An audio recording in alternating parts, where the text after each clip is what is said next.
As a wrestler as a player तो आपने बहुत अच्छा परफॉर्मेंस दिया है, बट जब टूवर्ड्स आपकी जर्नी स्टार्ट हुई कोच की तरफ, और वो भी आपको इंडिया के फीमेल आप कोच रहे हैं, तो उसमें कुछ चैलेंजेस भी फेस करना पड़ेंगे। वो जर्नी के बारे में आप कुछ बताइए थोड़ा। देखिए, कोच एक अलग लाइन हो गई है। एक रेसलर खुद परफॉर्म करता है, कोच का काम दूसरा हो जाता है कि जो उसने सारी उम्र सीखा है या कोचिंग विद्या से वो खिलाड़ियों को कैसे डोमेस्ट्रेशन देगा, किस तरह से विद्यार्थियों को, खिलाड़ियों को, स्टूडेंटों को समझा सके, वो होता है कोच। और कोच खिलाड़ियों की परफॉर्मेंस को बढ़ाने में बहुत सहायक होता है। तो रेसलर होना अलग बात है, कोच होना अलग बात है, और एडमिनिस्ट्रेशन संभालना अलग बात है। सही बात है। एक ही आदमी को सब दूर खड़ा कर दो तो संभव नहीं है। लेकिन एक अच्छा रेसलर अगर साइंटिफिक तरीके से पहलवानों को ट्रेनिंग प्रोग्राम कराना, उनको समझाना, डोमेस्ट्रेशन देना और स्टेप बाय स्टेप बताना, अगर एक रेसलर रहा कोच बनता है तो सोने पे सुहागा है। वो लाजवाब प्रदर्शन कर सकता है। जहाँ तक लड़कियों का सवाल है, क्योंकि मैं आपको बताऊं 2009 में भारतीय महिला कुश्ती टीम का मैं कोच हो गया था। अच्छा। मैंने रेसलिंग छोड़ दी थी, हाँ। लेकिन फिर मैं लड़कियों के साथ ट्रेनिंग कर करके वापस फिट हो गया कैंप में। हाँ। उनके साथ करता था, क्योंकि मेरे पिताजी की मेरे को एक बात हमेशा याद है। वो खेतों में जब मजदूर काम करते थे, तो हमारे खेत में जब काम कर रहे हैं मजदूर, तो वो उनके साथ में लग जाते थे। तो वो ज़्यादा काम करते थे कि भाई जब पटेल साहब भी काम में लगे हैं, जो मालिक है वो भी साथ में लगा हुआ है, तो फिर अगर आप मालिक बन के बैठ गए और मजदूर काम कर रहे हैं, तो आपकी नज़रें अगर इधर उधर होगी तो वो भी वर्कआउट में इतना ध्यान नहीं देंगे, काम में कम चोरी करेंगे, रेस्ट कर लेंगे। आप चले गए घर जाके सो गए तो वो भी अपना रेस्ट कर लेंगे। तो मेरे पिताजी से मैंने एक चीज़ सीखी कि वो मजदूरों के साथ मिल के मजदूरी करते थे, तो यानी कि साथ निभाते थे। तो मैं महिला पहलवानों के साथ में वार्म अप करना, ट्रेनिंग करना, डोमेस्ट्रेशन दे के दांव को बताना, साथ में जोर करना, ये मैं करने लगा था। 2009 में मैं कोच हो गया था। 2005 में मैंने डिप्लोमा किया और 2009 में मैं भारतीय कुश्ती टीम का कोच बना, लड़कियों का, महिलाओं का।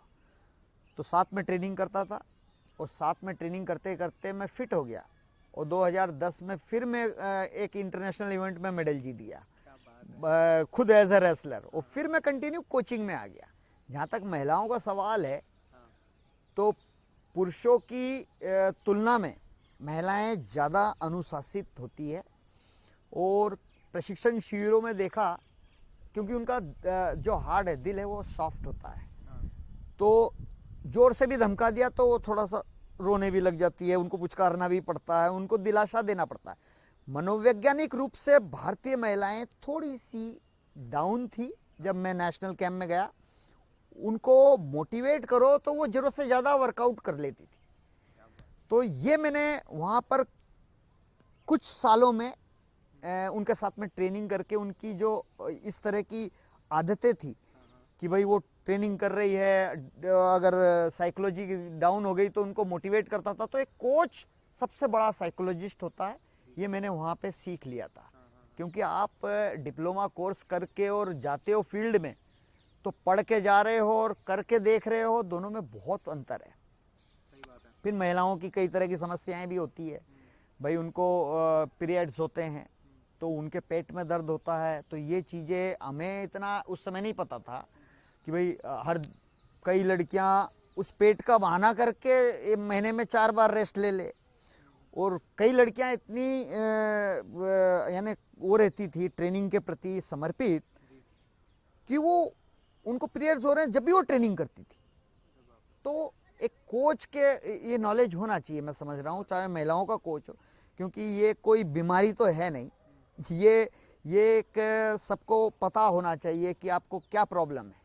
एक कोच को ये पता होना चाहिए कि आज आप ट्रेनिंग क्यों नहीं कर रहे हो। तो कोच परफॉर्मेंस को बढ़ाने में बहुत बड़ा सहायता करता है। तो वहाँ पे मेरे को देखने को मिला कि लड़कियों में बहुत क्रेज़ है और उनको कब रेस्ट लेना चाहिए, कब नहीं रहना चाहिए, और उनमें बहुत अपार संभावनाएं हैं भारतीय महिला कुश्ती टीम में। और जब मैं लगातार 10 वर्षों तक भारतीय महिला कुश्ती टीम का कोच रहा, तो काफ़ी परफॉर्मेंस में इजाफा हुआ। हम कॉमनवेल्थ गेम्स में गोल्ड मेडल जीते हैं, जो कि एक रिकॉर्ड तोड़ प्रदर्शन था। फिर हम एशियन गेम्स में गोल्ड जीते हैं, कई गोल्ड जीते हैं, कॉमनवेल्थ में कई गोल्ड जीते हैं, एशियन गेम्स में जीते हैं। फिर ओलंपिक में साक्षी मलिक का ब्रॉन्ज मेडल भी उसमें शामिल है। और उसके बाद जब साक्षी मलिक की जब तैयारी चल रही थी ओलंपिक में, जब मैं दंगल के लिए चला गया, आमिर खान और फातिमा ज़ायरा, सुहानी भटनागर और सानिया मल्होत्रा और आमिर खान, इन लोगों को ट्रेनिंग देने के लिए, ताकि वो कुश्ती के ऊपर फिल्म थी, तो 1.5 साल फिर वहाँ ट्रेनिंग देने लगा। तो फिर मैंने भारतीय महिला कुश्ती टीम का साथ मुझे छोड़ना पड़ा। सो फ्रेंड्स, आई होप आपको कृपा सर से इंटरेक्शन करके उनकी बातें सुन के इंस्पिरेशन मिला होगा। और आपको रेसलिंग फील्ड से रिलेटेड किसी भी चीज़ की इन्फॉर्मेशन चाहिए तो आप प्लीज़ हमसे पूछिए, आप कमेंट्स में लिख सकते हैं। And please like and subscribe our channel, ताकि हम और भी ऐसे वीडियोस, इंस्पिरेशनल वीडियोस आपके ला सकें और आपको और सपोर्ट कर सकें। Thank you.